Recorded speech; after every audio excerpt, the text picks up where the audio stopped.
Hello अस्सलाम वालेकुम, कैसे हैं आप लोग? ठीक ठाक। हमारा सब्जेक्ट अकाउंटिंग, जिसके अंदर मोस्ट इम्पोर्टेंट टॉपिक कौन सा चल रहा है? Adjustment for all classes which relates to commerce.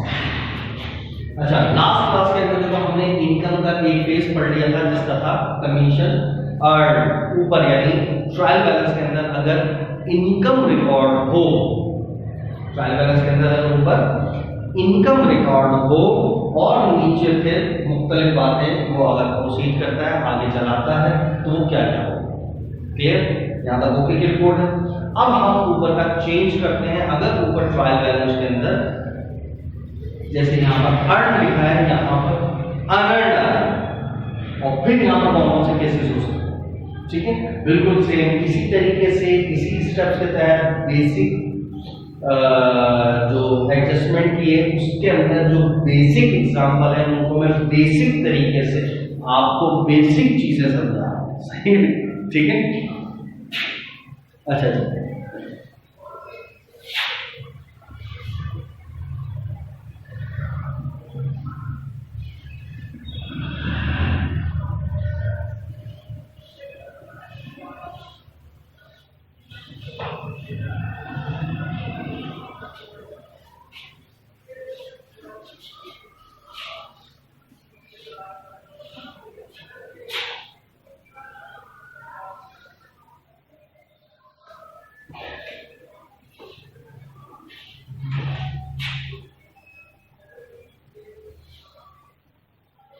अच्छा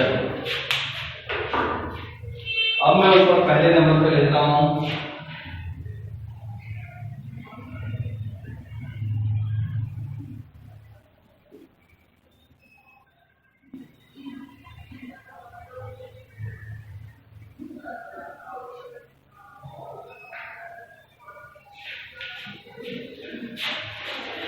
अनअर्न्ड कमीशन। अनअर्न्ड मतलब क्या है? अनअर्न्ड मीन नहीं कमाया। सही, यानी ये आमदनी नहीं है, बल्कि आपकी तो लायबिलिटी है, जिम्मेदारी है कि आपको काम करना है। यानी ऐसी income which is received in advance for specific type of specific nature of work at the end of the data, or in a supplementary data, examiner says that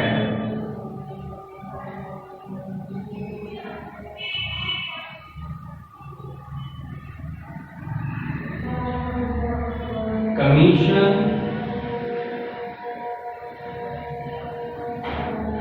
earned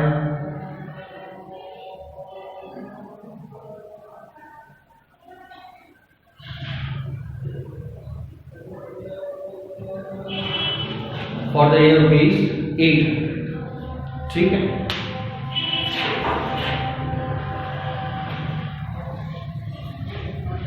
अब हम चेक करते हैं, स्टेप्स वही follow करेंगे, बिल्कुल same as it is. For instance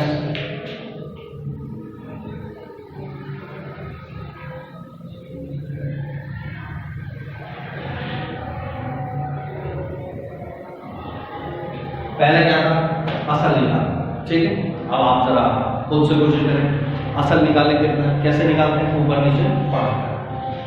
unearned commission 1000, आमदनी जो नहीं कमाई वो कितनी है? 1000, यानी कोई इनकम नहीं है। पॉइंट टू बी नोटेड, याद है, कोई आमदनी नहीं। साल का आमदनी क्या है? Commission earn for the year. For the year का मतलब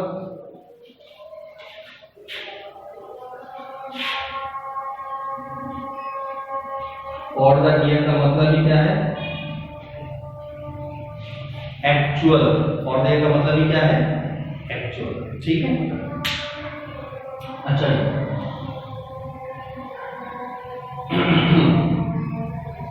अब आप जब एक्चुअल खुद ही बता दिया, असल आमदनी कितनी? 800, तो आपको कुछ करने की जरूरत है नहीं, बैलेंस शीट तो खुद ही क्लियर हो गई।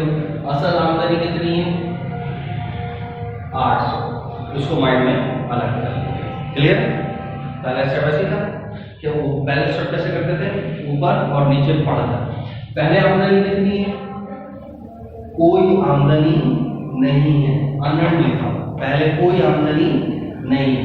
साल के आखिर में क्या पता चला, असल आमदनी है 800। तो बताओ असल आमदनी कितनी है, 800। ये माइंड में आपने अलग कर दिया। सेकंड स्टेप क्या है, कंपैरिजन। कंपैरिजन किसका, ऊपर और असल। तो जरा ऊपर पढ़ते कितनी आमदनी, पहले कोई आमदनी नहीं थी, असल कितनी 800। तो सीधी सी बात है 800 से ही क्या हो रहा है, इजाफा। बस इसी से क्या करेंगे, एंट्री पास करें। आमदनी में इजाफा रूल के तहत क्या होता है, क्रेडिट, लिहाजा इनकम क्या हो जाएगी, क्रेडिट।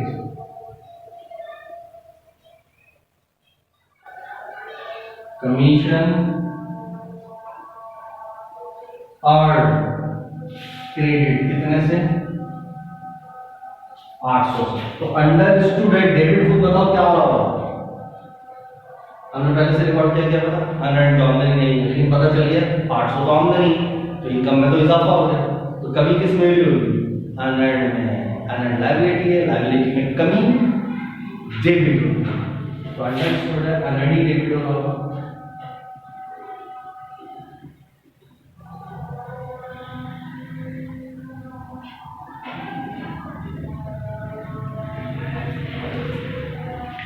तो ये प्रोड्यूस हो गई अनअर्न्ड डेबिट और अर्न्ड क्रेडिट, सही। Unearned commission debit, commission earned credit. पहले इनके क्लियर, पक्का, रिपीट कर दूं। ऊपर क्या लिखा हुआ था, अनअर्न्ड, और नीचे क्या लिखा हुआ था, अर्न्ड। अब सुकून से पहला स्टेप क्या था, एक्चुअल निकालना। एक्चुअल कैसे निकालते हैं, ट्रायल बैलेंस और अदर डेटा को पढ़कर, यानी ऊपर नीचे पढ़कर असल आमदनी आपने निकाली। तो कॉमन सेंस है, असल आमदनी पहले पढ़ो, अनअर्न्ड कोई आमदनी नहीं। साल के आखिर में क्या है, अर्न, एक्चुअल कितनी 800। तो खुद बता रहा है असल है 800। तो मुझे बताओ पहला स्टेप, असल आमदनी कितनी हुई 800, या अलग असल आमदनी कितनी 800, ठीक है। अच्छा, नेक्स्ट स्टेप क्या था, कंपैरिजन। किस चीज का कंपैरिजन करना है, किस चीज का कंपैरिजन करना है, कंपैरिजन जो हमें पहले आमदनी और जो हमने असल निकाली उसमें कंपेयर करके चेक करना है इजाफा या कम। देखते हैं पहले आमदनी कितनी, कोई आमदनी नहीं है, और असल कितनी है 800। तो सीधी सी बात है 800 से क्या हो रहा है, इजाफा। इनकम में इजाफा क्रेडिट होता है, तो इनकम क्रिएट हो गई यानी अर्न। तो अंडर स्टूडेंट डेबिट क्या होगा, अनअर्न्ड, सही है। ओके की रिपोर्ट डन। चाहो तो उसका टी अकाउंट बना के भी आप इसको प्रोसीड करते हो, समझ सकते हो क्या। टी अकाउंट हमेशा किसका बनता है, जो पहले से रिकॉर्ड, पहले से क्या रिकॉर्ड है, अनअर्न्ड। अनअर्न्ड कमीशन कितनी, 1000। अनअर्न्ड लायबिलिटी तो कहां पड़ेगी, क्रेडिट, क्लियर। अब एंड में पढ़ते हैं, साल के आखिर में कहता है भाई 800 तो कमा लिए हैं, तो इसका मतलब ये गलत है। जब 800 कमा लिए तो ये कितना होना चाहिए, 200। तो मैं क्या करूँ कि ये 200 आ जाए, मैं क्या करूँ कि ये 200 हो जाए। तो 800 से अगर मैं अनअर्न्ड को डेबिट कर दूं, तो अनअर्न्ड को 800 से डेबिट कर दिए, हो गया सेट। तो जब अनअर्न्ड कम होगा तो अंडर स्टूडेंट इनकम बढ़ रही होगी, इनकम क्रिएट होगी। तो ठीक है, के तरीके से भी आप इसको समझ सकते हैं, ठीक है। अच्छा, नेक्स्ट एग्जांपल,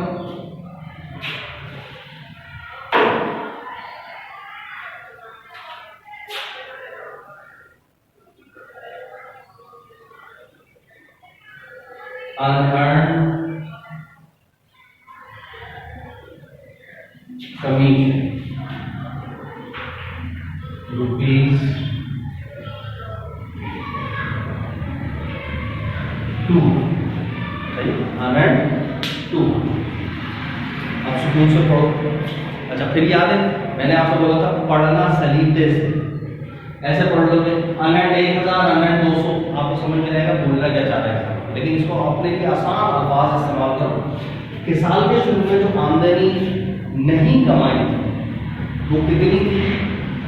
1000। साल के आखिर में पता चला वो जो नहीं कमाई है वो रह गई सिर्फ 200। तो आपका दिमाग खूब बोलेगा बाकी 800 कहाँ गए? बताओ ना, बता दिए, मेरी शक्ल देख रहे हो। फिर रिपीट करा। साल के शुरू में जो आमदनी नहीं थी कितनी थी? 1000, यानी अनअर्न, नहीं कमाई 1000। साल के आखिर में कह रहा है अनअर्न 200, जो वो नहीं कमाई वो रह गई अब सिर्फ 200। तो बाकी 800 कहाँ गई? कमा ली। क्लियर? तो असल आमदनी आप पता चली कितनी है? 800। उसको मल्टीप्लाई करो। क्लियर हुआ? फिर रिपीट कर रहा हूं। पहले जो आमदनी नहीं कमाई थी वो कितनी थी? 1000। साल के आखिर में पता चला अनअर्न, जो नहीं कमाई है वो कितनी रह गई? 200। पहले भी अनअर्न, एंड में भी अनअर्न। तो इसको पढ़ा कैसे? जो नहीं कमाई, हमने जो आमदनी नहीं कमाई वो पहले रिकॉर्ड कितनी की थी?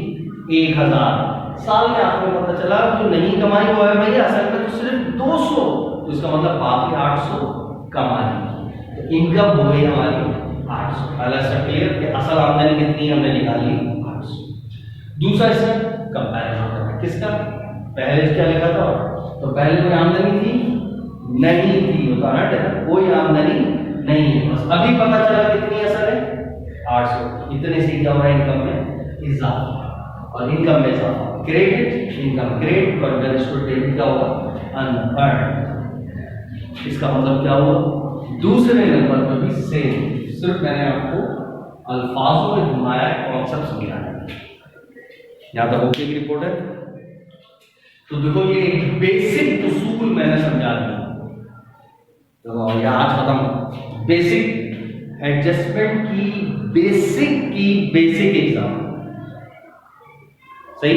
ये बेसिक की बेसिक एग्जाम्पल समझाइए कि मैंने ऊपर एक्सपेंस रखकर, पहले एक्सपेंस के बारे में समझाया, एक्सपेंस रखकर नीचे एडजस्टमेंट, प्रीपेड रख के भी नीचे एडजस्टमेंट, ठीक है? इसी तरीके से इनकम के बारे में जब समझाया, ऊपर इनकम रख के एडजस्टमेंट, अनअर्न्ड रख के भी एडजस्टमेंट। चारों बुनियादी उसूल समझाया। एक माइंड बन गया। अच्छा जी, क्या माइंड बना? अच्छा जी, अबे ये माइंड बना। अच्छा जी, ये माइंड बना कि करना क्या होता है, क्या करना होता है कि पहले एक्चुअल निकाल दो, दूसरे स्टेप में कंपैरिजन कर दो, एक्सपेंस में इजाफा या कमी, इसी तरीके से इनकम में इजाफा या कमी उसी अमाउंट से एंट्री पास, यानी एंट्री में हमेशा याद रखो अमाउंट कौन सा होता है? जितने से इजाफा या जितने से कमी होगी वो अमाउंट होता है। ठीक है जी? तो ये एडजस्टमेंट हमारी बेसिक एडजस्टमेंट की बेसिक एंट्रीज क्लियर हो, सही? अब इन्हीं के अंदर कुछ एक दो एग्जांपल में ऐसी दूं जिसकी वजह से आपको ये पता चले, अच्छा देखो ये तो वही तो बात है, ये यही तो बात है वगैरह वगैरह, ठीक है? ताकि वो कॉन्सेप्ट आपका एक क्लियर हो जाए कि देखो अब मैंने यहाँ पे ये लफ्ज लिखा है, लाजमी तो नहीं है जिंदगी भर एक ही लफ्ज आता रहेगा, हालांकि ज्यादातर यही आता है, तो मैं यहाँ पर फारिग कर दूंगा। उसूल को समझो कि बात घुमा फिरा कर भी बात की जा सकती है, ठीक है? तो मैं एक एग्जाम्पल के तौर पर एक चीज बता दूंगा किस तरह घुमाया जा सकता है, एक छोटा सा झटका, ठीक है? फर्ज करें अब ये तो ये तो आप ऐसे कॉपी पॉज करके, ठीक है?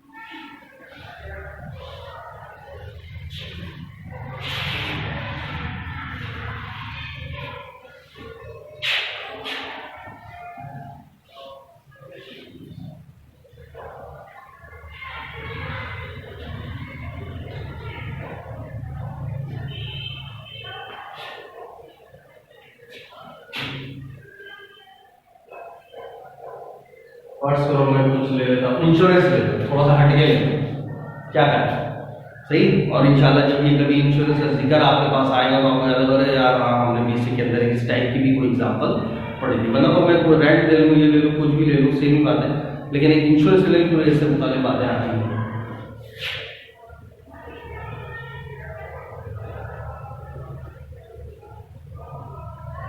इंश्योरेंस फर्स्ट करो मैं लेता हूं एक्सपेंस।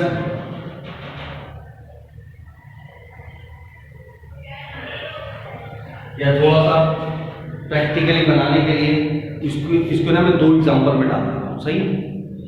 पहले मैं लेता हूं उसको प्रीपेड, या चलो एक्सपेंस ही लेते, एक ही बात, उसूल तो वही है ना। इंश्योरेंस एक्सपेंस, इंश्योरेंस एक्सपेंस कितना है, फर्स्ट करो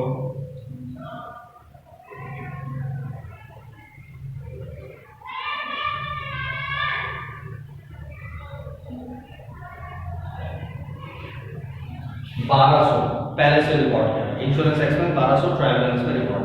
अब उससे रिलेटेड अब एंट्री क्या है, उससे रिलेटेड बात आ रही है, लिखा हुआ है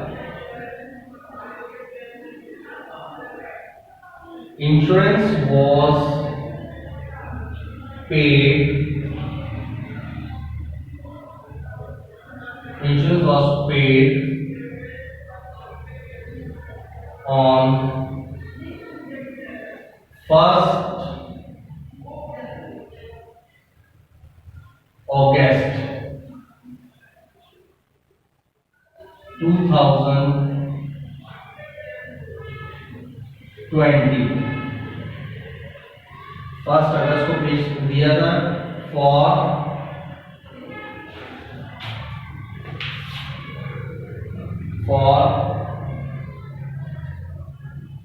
बने, सही। और ये हमारा साल कब का है, 31/12/2020 को एंड होगा, सही। ये साल कब का है हमारा, 31/12/2020 को एंड होगा। मैंने यहाँ लिख दी 31/12/2020 का डेटा, और हमने ये अगस्त की पहली को इंश्योरेंस पे किया था, अगस्त की पहली 2020 को हमने पे किया था 1 साल के लिए, ठीक है। अब ये डेटा है साहब, अब इनकी बात करें, सही है। सवाल समझ आया क्या, ताकि जवाब पे बाद की बात है, पहले सवाल समझ आता है। ऊपर लिखा हुआ है इंश्योरेंस एक्सपेंस 1200, और एंड में क्या कह रहा है, हमने इंश्योरेंस अगस्त की पहली को पे किया था 2020 को 1 साल के, और इस वक्त हम कहां खड़े हैं, 31 दिसंबर 2020 को, ये हमारा साल का एंड है। फर्स्ट साल का एंड हमारा 2020 ही है, और हमने ये 1 साल के लिए दिया था अगस्त की पहली। कुछ मैंने क्या बोला था, कुछ भी बोले आपने क्या है, इन स्टेप्स को फॉलो करना। तो पहला स्टेप क्या था, एक्चुअल। एक्चुअल का मतलब असल निकालना। असल कैसे निकालते हैं, ऊपर नीचे दोनों को पढ़ना। तो ऊपर तो सिर्फ एक्सपेंस ही लिखा हुआ 1200, लेकिन नीचे जब हमने पढ़ा तो नीचे लिखा हुआ है इंश्योरेंस हमने पे किया था 1 साल के लिए, अगस्त की पहली 1 साल के लिए, यानी अगस्त, सितंबर, अक्टूबर, नवंबर, दिसंबर, सही है। उसके बाद फिर जनवरी, फरवरी, मार्च, अप्रैल, मई, जून, जुलाई, यहां तक के लिए हमने पे किया, पूरे 1 साल के लिए पे किया था। तो अगस्त है, तो अगस्त से पहले ऊपर कौन सा महीना, जुलाई के बाद आया था अगस्त, तो इसका मतलब अगस्त को हमने पे किया है 1 साल के लिए। तो अगस्त, सितंबर, अक्टूबर, नवंबर, दिसंबर, फिर नेक्स्ट महीने, नेक्स्ट साल की जनवरी, फरवरी, मार्च, अप्रैल, मई, जून, जुलाई, यहां तक हमने पे किया, सही है। लेकिन हमारा तो साल ही कब खत्म हो गया, 31/12/2020 को हम एंड पे खड़े हुए, तो इसका मतलब हमने कितने महीने यूज किए, कब इस दिया था हमने, अगस्त को। तो अगस्त, सितंबर, अक्टूबर, नवंबर, दिसंबर, यही हमारा साल खत्म हो गया। तो अभी तो हमने कितने महीने इस्तेमाल कर लिया, 5 महीने। तो इसका मतलब हमारा खर्चा तो सिर्फ अभी तक का कितना हुआ, सिर्फ 5 महीने का, बाकी का खर्चा नहीं है। पॉइंट समझ आया, असल खर्चा कैसे निकाला, असल खर्चा तो 5 महीने का हुआ, ये पॉइंट क्लियर है। असल खर्चा कैसे कितने महीने का हुआ, यहां लिखा हुआ था अगस्त की पहली को पे किया 1 साल के लिए। तो हम तो कब खत्म हो गए, हमारा साल कब खत्म हो रहा है, दिसंबर को 20 ही को। तो इसका मतलब अगस्त, सितंबर, अक्टूबर, नवंबर, दिसंबर, तो हमने तो सिर्फ कितने महीने यूज किए, 5 महीने। तो खर्चा भी हमारा कितने महीने का होना चाहिए, 5 महीने। तो अब पहले निकालो, असल खर्चा है हमारा 5 महीने का, यह बात समझ आई। अब सवाल मैं कहता हम कैसे निकालें 5 महीने का, तो खुद कॉमन सेंस से सोचो कि टोटल कितना रुपए है 1200 रुपए, कितने साल का 1 साल, 1 साल में कितने महीने होते हैं, टोटल कितने साल का है 1 साल का, तो इस 1 साल में टोटल कितने महीने बने 12। तो अगर मैं इसको 12 से डिवाइड करा दूं, किससे 12 से डिवाइड करा दूं, तो 1 महीने का आ जाएगा, इसका मतलब 100 रुपए पर मंथ, सीधी सी बात। और मैंने कितने महीने यूज करा 5 महीने, तो अगर मैं मल्टीप्लाई बाय 5 करूं तो मेरा खर्चा आ गया 500 रुपए का एक्चुअल एक्सपेंस। ये बात समझ आई, ठीक है। असल खर्चा कितना हो 500। देखो असल निकालने के लिए इतनी वो कर रहे हैं। अब इतनी बड़ी कहानी को मैं सिंपल इस तरीके से भी कह सकता हूँ, क्या यार कितना है 1200 रुपए, कितने का 1 साल का, तो मुझे तो कितने महीने का निकालना था खर्चा 5 महीने का, तो मैं डायरेक्ट 12 से डिवाइड कर दूंगा तो 1 महीने का आ जाएगा, और 5 से मल्टीप्लाई कर दूंगा तो 5 महीने का बन जाएगा डायरेक्ट 500।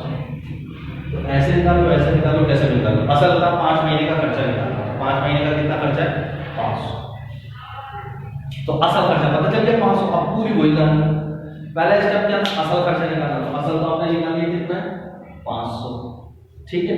अब इस 500 का दूसरा नाम क्या था कंपैरिजन, पहला खर्चा कितना था 1200, असल खर्चा कितना है 500, तो बताओ खर्चे में इजाफा हो रहा है कमी हो रही, कमी हुई, कितने रुपए से कमी हुई 700 रुपए से खर्चे में कमी हुई, और खर्चे में कमी एक्सपेंस में कमी क्रेडिट, तो लिहाजा इंश्योरेंस एक्सपेंस क्रिएट हो गया 700 से, तो अंडर इंस्टीट्यूट है 700 से डेबिट क्या होगा प्रीपेड इंश्योरेंस।